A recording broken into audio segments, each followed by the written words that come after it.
Hello everyone, आज हम revisit करने वाले हैं कैसा ड्रामा जिसके रिलीज होने के बाद मोहल्ले में अगर थोड़ी सी भी मैनिपुलेटिव लड़की मिल जाती थी तो लोग उसको अरे देखो ये अंजी आ गई कहकर मुखातिब करते थे। इतना इम्पैक्ट था इस विलन का।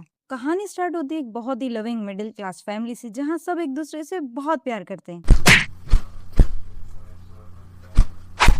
और मुझे लगा था कि ये मेरा ही घर वाहिद है जहाँ पे इतना प्यार मिलता है। मीट हमारी मेन विलन अंजी, जो कि जोकर जैसी ड्रेसिंग करती है, अजीब सा मेकअप करती है और सबसे फ्री चीजों के लिए फ्लर्ट करती है। अगर इसको चीजें खानी हो तो दुकानदार से फ्लर्ट, अगर इसको बर्गर पिज्जा खाना हो तो मोहल्ले वाले से फ्लर्ट, और अगर इसको मुफ्त की चाट वगैरह खानी हो तो वेटर से फ्लर्ट। इस बंदी का लाइफ गोल सेट है, अमीर आदमी देखो, शादी करो और लाइफ को सेट करो। ये बंदी इतनी गोल्ड डिगर है कि अगर टाइटैनिक पर होती तो जैक को छोड़ के रोज के मंगेतर के साथ सेट हो जाती। हर विलन को एक बलि का बकरा हीरोइन के नाम पर मिल जाता है, तो इसी तरीके से अंजी बहन टकराती है शफक से। ये बहन इतनी अंधी है कि दरवाजे के ऊपर से क्लियरली बंदा दिख रहा है फिर भी पूछती है कौन है।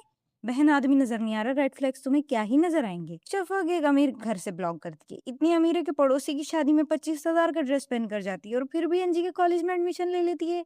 मतलब मुझे समझ नहीं आया, या तो अंजी हार्वर्ड ऑफ हैदराबाद में पढ़ती है या फिर शफक के घर वालों ने सारा का सारा पैसा कपड़े लेने पर ही लगा दिया, पढ़ाई के ऊपर 2 रुपए भी नहीं लगाए। भाई अगर अच्छे कॉलेज में लगाते तो अंजी जैसी लफंगी दोस्त नहीं बनाते। तो अब दोनों की दोस्ती हो जाती है और शफक दूसरे ही दिन अंजी को घर बुला लेती है। और यहाँ अंजी की पर्सनालिटी 360 डिग्री चेंज। जो बंदी घर में अपनी माँ को पानी भी नहीं पिलाती वो यहाँ पर खाना सर्व करी। क्यों? क्योंकि उसका टारगेट है कामरान भाई।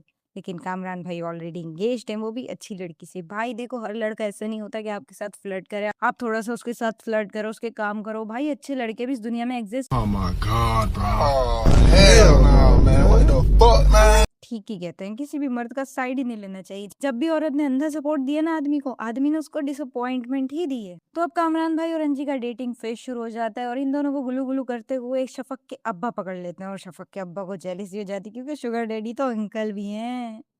Okay, I am just kidding. तो अंकल फीमेल कमौली का बनकर इरम को कॉल करते हैं। इरम कौन है? वो एक कामरान की मंगेतर, और उसको सब कुछ बताते हैं। भाई तेरे मंगेतर का चल रहा है चक्कर। इधर दूसरे ही दिन इरम भी आ जाती है। मुझे तो समझ नहीं आ रहा है कौन सी फैमिलीज है जहाँ पर मंगेतर के घरों पर रहने के लिए भेज रहे हैं। तो कामरान की मंगेतर घर आती है और कुछ दिन के बाद इरम को सब कुछ पता चल जाता है कि कामरान उसके ऊपर चीट कर रहा है। अब नॉर्मल इंसान क्या करता है? चीटर को अकाउंटेबल होल्ड करवाता है, लेकिन इरम बहन अपने अलग प्लान के साथ आई है और वो प्लान है कि मैं प्रूफ करूंगी कि अंजी बुरी है और मैं अच्छी हूँ। इरम कामरान को प्रूफ कर देती है कि अंजी एक अच्छी लड़की नहीं है, मैं अच्छी लड़की हूँ, मैं तुम्हारे साथ अच्छे से रहूंगी। तो अब कामरान भाई अंजी के हाथ से निकल चुके हैं, लेकिन अंजी को कोई फर्क ही नहीं पड़ता क्योंकि उसके पास एक अच्छा सा रिश्ता आ चुका है और उसने भी शादी कर ली। टाइम जंप होता है और शफक की भी शादी हो जाती है आजर से, जो कि कामरान भाई का दोस्त है। और भाई अगर कामरान जैसा दोस्त हो तो आजर से ज्यादा एक्सपेक्टेशंस रखना भी गुनाह है। दूसरी तरफ अंजी की भी शादी हो चुकी है, उसको काफी टाइम हो गया, उसके 2 बच्चे हैं और वो अपने बेटे का नाम रखती है बंटू। मतलब बहन इतनी नफरत कौन करता है अपनी औलाद से कि बंटू ही नाम रख दो। बंटू भाई, यू डिजर्व बेटर।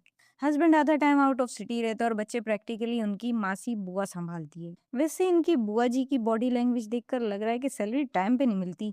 उधर शफक को शायद बहुत दिनों से सुकून हजम नहीं हो रहा था, इसलिए मैडम अपने हस्बैंड को लेकर वही सिटी शिफ्ट हो जाती हैं जहां अंजी रहती। और फिर वही होता है जो हर ड्रामे में होता है। आजर भाई एक नजर अंजी को देखते हैं और सीधा कैरेक्टर डेवलपमेंट रिवर्स गियर में चली जाती है। अंजी भी फुल इमोशनल पैकेज लेकर आती है, मेरा हस्बैंड मुझे मारता है, मेरे साथ बहुत जुल्म करता है, मेरी तारीफ नहीं करता। बहन इस कॉन्फिडेंस के साथ झूठ बोल रही है कि मुझे इसके हस्बैंड की फिक्र हो रही है। और भाई गौर से देख तू आजर अंधे, इसकी शक्ल को, इसको देख के लगता है कि इसको कोई हाथ भी लगाएगा। अगर इसको कोई हाथ भी लगाएगा तो ये चुड़ैल उल्टा उसका दम पुलाव बनाकर खा जाएगी। हमारे आजर भाई को वैसे भी सिंपैथी औरतों को देना बहुत पसंद है, तो उनका दिल पिघल जाता है। तो यहाँ पर शफक मैडम कुछ दिन के लिए तबीयत खराब करके अपनी माँ के घर चली जाती है और यहाँ पर आजर भाई को फुल ग्राउंड मिल जाता है खेलने के लिए। वैसे तो आजर के ऑफिस वाले शफक को कॉल करते हैं, लेकिन ये कोई नहीं बता रहा है कि एक दूसरी लड़की के साथ तेरा शौहर सिर सपाटे करते हुए घूम रहा है। लेकिन हर ड्रामे में एक सीसीटीवी कैमरा होता है और इस ड्रामे में भी वही कैमरा है जिसका नाम है बुआ जी। बुआ जी सीधा शफक को बता देती है कि बहन तुम्हारा हस्बैंड का एक्स्ट्रा सिलेबस चल रहा है। यहाँ भाई बुआ जी के लिए फुल रिस्पेक्ट, और प्लस प्लस हो गया है। यहाँ शफक हैंग होकर रोने लगती है और फाइनली मुझे लगा कि ये सेल्फ रिस्पेक्ट चूज करेगी, लेकिन नहीं। मैडम का पहला रिएक्शन है कि अंजी से कंपटीशन करना, मतलब हस्बैंड ने चीट किया है और लड़ना किसी दूसरी औरत से। अकाउंटेबिलिटी नाम के इस ड्रामे में कोई चीज ही नहीं है। दूसरी तरफ अंजी का शौहर भी घर आ जाता है और वो इसकी सारी हरकतें नोट कर लेता है। उधर शफक भी अपने घर आ जाती है, उसका भी दिल टूट चुका है, लेकिन वो किसी को कन्फ्रंट नहीं करेगी क्योंकि वो तो बलि की बकरी है ना। तो कुछ टाइम गुजरता है कि अंजी का अपना हस्बैंड उसको घर से निकाल देता है और नर्स से शादी कर लेता है। अंजी घर से निकलती है और सीधा आजर के घर जा बसती है। मतलब कॉन्फिडेंस देखो। और आजर भाई भी ऐसे वेलकम करते हैं जैसे शादीशुदा ना हो या सिंगल हो।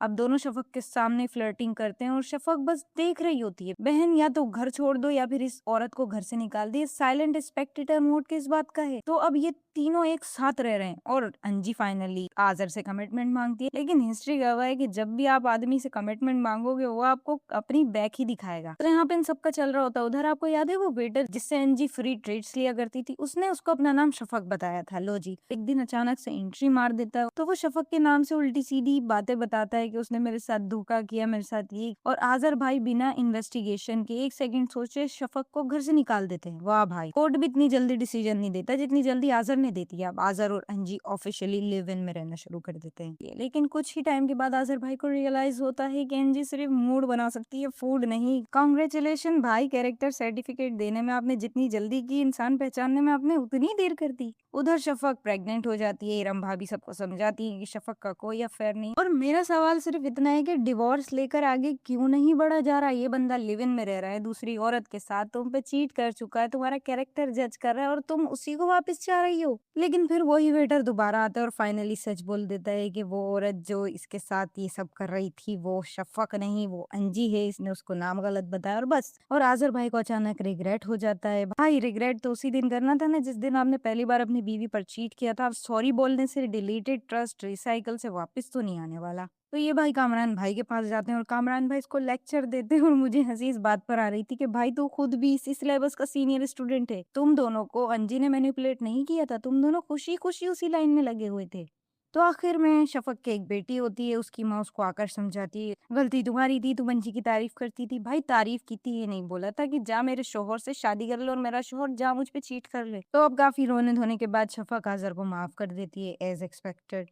पर्सनली कोई भी नहीं करता, लेकिन ड्रामा है तो यहाँ रेड फ्लैग्स को भी हैप्पी एंडिंग मिल जाती है। लास्ट सीन में सबकी लाइफ सेट हो जाती है। शफक और आजर अपनी बेटी के साथ खुश हैं, आफ्ताब अपनी सेकंड वाइफ के साथ खुश है और अंजी अपने भाई के घर में बैठी कर्मा भुगत रही है। मतलब जिसने पूरी जिंदगी दूसरों का घर तोड़ने की कोशिश की, आखिर में उसका अपना घर ही नहीं बचा। ऐसा राइटर्स ने हमें बताया है। और मुझे सबसे ज्यादा प्रॉब्लम इस बात से हुई है कि इस ड्रामे ने बार बार ये इंप्रेशन दिया है कि अगर दूसरी औरत ना होती तो मर्द कभी चीट ही नहीं करता। रियलिटी इतनी सिंपल नहीं होती। रिलेशनशिप तोड़ने की रिस्पॉन्सिबिलिटी उस इंसान पर सबसे पहले आ जाती है जिसने ट्रस्ट तोड़ा हो। सिर्फ अंजी को ही सजा मिली, आजर को नहीं मिली। आजर के साथ कुछ नहीं हुआ, कामरान के साथ कुछ नहीं हुआ, जबकि इन दोनों ने अपने पार्टनर्स के ऊपर चीट किया था। तो आज के लिए इतना ही था। अगर आप भी मेरी बात से एग्री करते हो तो मुझे कमेंट्स में जरूर बताओ। नेक्स्ट ड्रामा में कौन सा रिविजिट करूँ वो भी मुझे जरूर बताओ। अगर वीडियो अच्छी लगी है तो लाइक करो, चैनल को सब्सक्राइब करो। मैं मिलती हूँ आपसे नेक्स्ट वीडियो में, तब तक के लिए बाय बाय।